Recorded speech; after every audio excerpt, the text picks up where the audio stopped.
मराठी 24 रेसिपीजमध्ये परत एकदा आपलं स्वागत आहे। तर आज आपण पाहणार आहोत इन्स्टंट रागी डोसा कसा बनवायचा।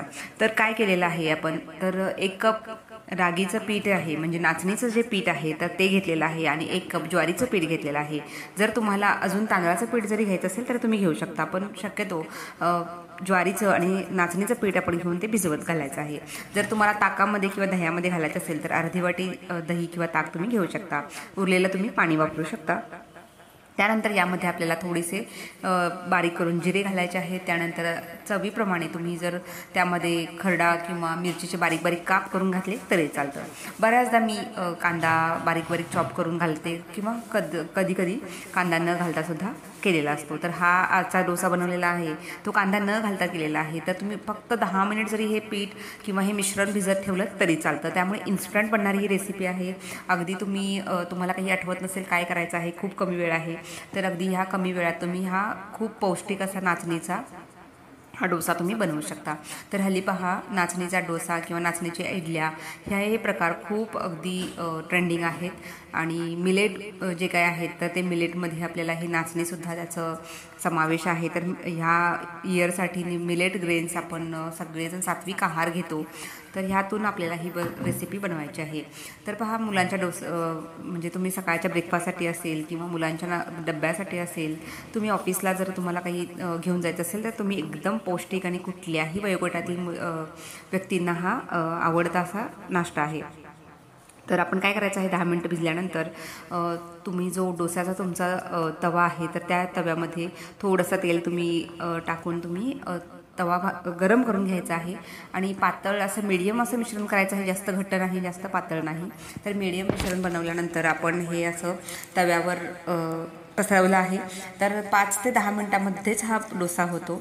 तर याबद्दल तुम्हाला 2 महत्त्वाच्या टिप्स आहेत। जर तुम्हाला हा डोसा कुरकुरीत खुसखुशीत पाहिजे असेल तर तुम्ही याच्यावर झाकायचं नाही आहे, झाकण ठेवायचं नाही आहे, सो दॅट जे काही त्यातली वाफ आहे ते बाहेर निघून जाते आणि डोसा हा कुरकुरीत असा खुसखुशीत बनतो।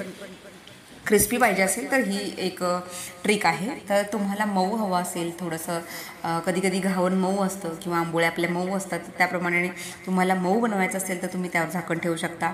तर हे मिश्रण घातल्यानंतर तुम्ही थोडंसं तेल तुम्ही त्यावर टाकायचं आहे आणि तुम्हाला जर झाकण हवं असेल तर झाकण ठेवा आणि 5 मिनिटांनी तुम्ही हे काढू शकता।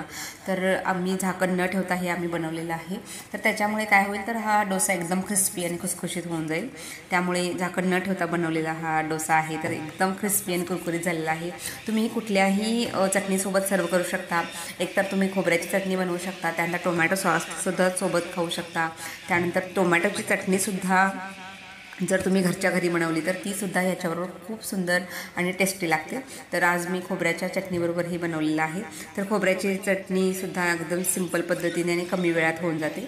तर अशा प्रकारे आपल्याला कमीत कमी वेळेत झटपट असा हा रागी डोसा इन्स्टंट नाचणीचं घावन आपल्याला बनवता येईल। तर ही रेसिपी तुम्हाला आवडली तर नक्कीच लाईक शेअर सबस्क्राईब करायला विसरू नका आणि मराठी 24 रेसिपीजमध्ये अशा विविध नवीन तुम्हाला अजून कोणती रेसिपी पाहायची आहे तुम्ही मला कमेंट्स करून सांगू शकता। तर अशाच रेसिपी आपण मराठी म्हणजे जे काही लुप्त होत चाललेले जे काही जुने आपले पारंपरिक पदार्थ आहेत तर तोही बनवायचा प्रयत्न नक्कीच करूया।